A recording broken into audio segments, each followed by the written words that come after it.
Let me look at the role of stock buybacks and dividend in stimulating economic growth. The role of stock buybacks and dividends in stimulating economic growth.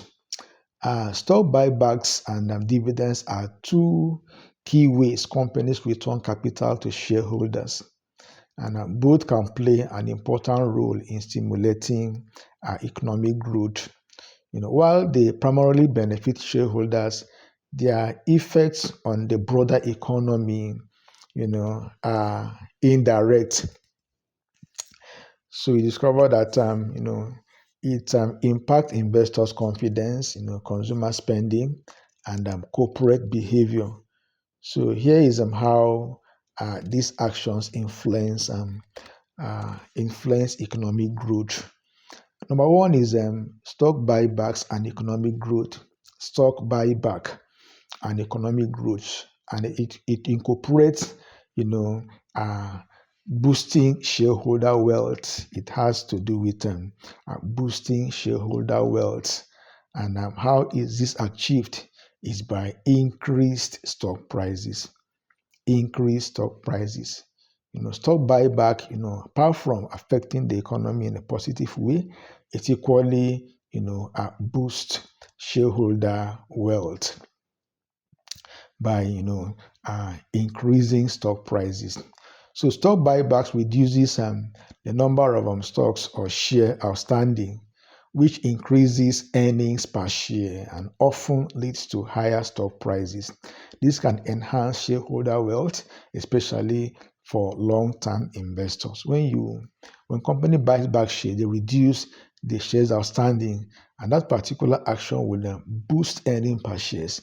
And the more there's an increase in earning per share, that will positively bring about or affect stock prices. You equally have capital gains. Shareholders who sell their stocks during buybacks can realize capital gains, which may encourage further investment in the market, potentially driving up demands for stocks and creating a positive feedback loop. So we also look at signaling confidence in the economy. Signaling confidence in the economy. So buybacks often signal that a company is confident, in its financial health and the overall economy. This can boost investor sentiments, potentially encouraging further investment in the stock market and supporting broader economic growth. So a company that uses some buyback to return excess cash is signaling to the market that it sees limited growth opportunities and prefer to return value to shareholders, which can reflect, a stable, mature business environment. So the companies, are like returning cash to shareholders by buying back shares. So it kind of, relay, kind of confidence that yes, the economy, is doing well, and it presents a mature business environment. We also want to look at allocating capital efficiently. Allocating capital efficiently. By choosing to buy back stocks, companies allocate capital to shareholders rather than investing it in growth opportunities. They say, well, we don't want to invest this company in growth opportunities, these cash in growth opportunities. We want to give back cash to shareholders.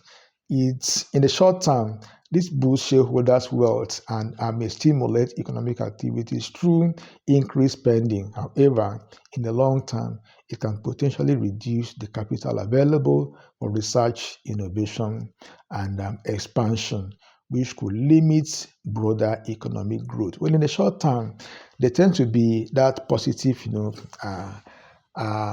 positive connotation, but in the long term, it may stifle company growth because funds that would have been used to fund growth is being given back to investors. So how will the company be able to grow, at an appreciable rate?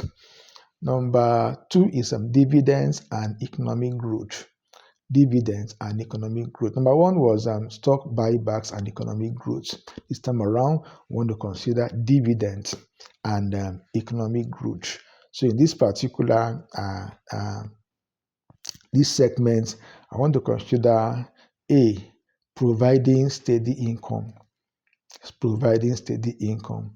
So it provides steady income for both shareholders and for institutions.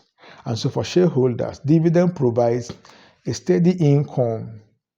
It provides that steady income stream to shareholders, especially for retirees or income-focused investors.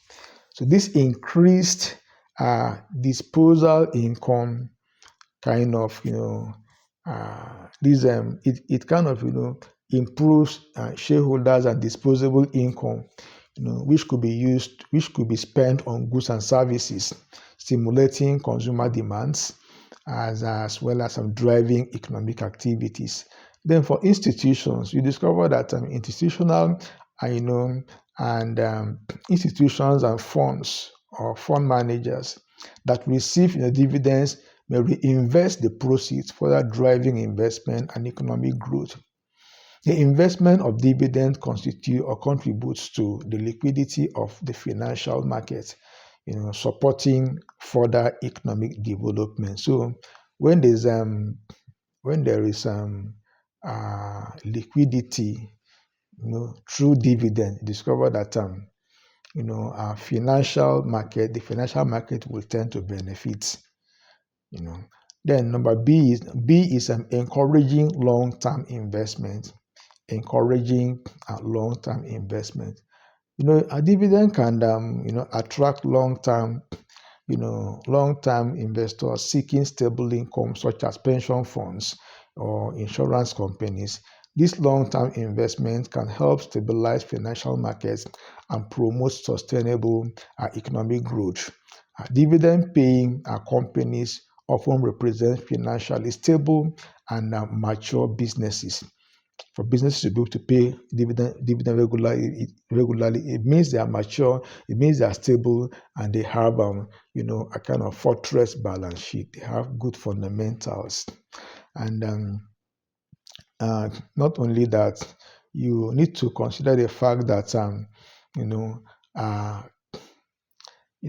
firms that pay dividends are the type that have a long history of stellar performance.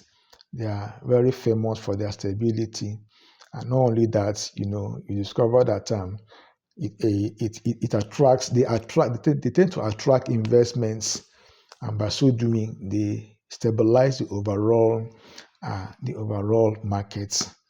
And number C is confidence and market stability. Please don't forget to subscribe to this channel and like this video. So we have confidence and market stability. So the consistent payment of dividends, especially in difficult economic times, can signal to the market that a company is financially strong, because only very strong companies can consistently pay dividends, particularly in times of economic uncertainty. You see. And so this can improve investor sentiment and support market stability and encourage additional investment in the economy, helping to stabilize the broader markets during periods of uncertainty. Then number three is economic benefits and challenges. Economic benefits and challenges. So in this case, you have number one here, positive impact on consumer spending. Positive impact on consumer spending. So both buybacks and dividends, especially in difficult economic times, can signal to. It can lead to increase. It can lead to increased household wealth.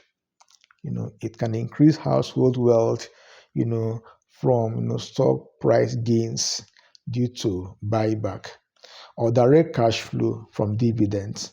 It often leads to an increase, consumer spending, which is a key driver of economic growth.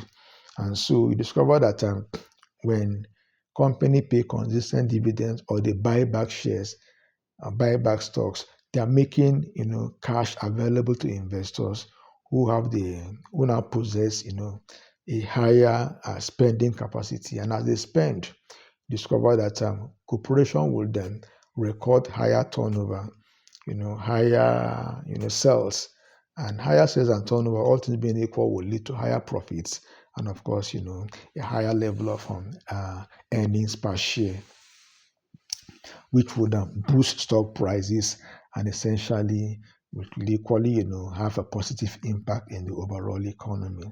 So in particular, during economic slowdown, dividend provides an important cushion for households, maintaining a level of disposable income, even with other sources of income, you know, uh, even when other income sources, come under pressure, dividend income is still available for individual, investors to spend. So you look at limited impact on job creation and innovation.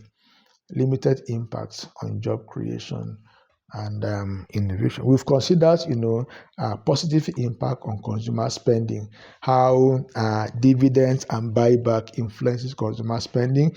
We want to see the limited impact it has on job creation and innovation. While buybacks and dividends can stimulate, short-term economic activity, they may not directly contribute to job creation or long-term innovation.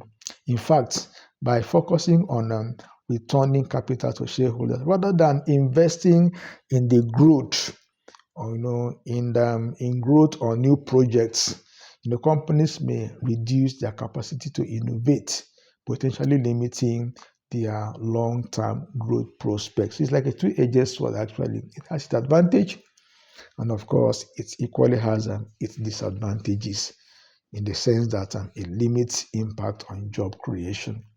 Companies cannot employ the cash to grow, but instead give it back to investors. That will breed stagnation, when it comes to corporate growth and expansion, which is not good for, which is not a good, it's not something good for the long term, actually.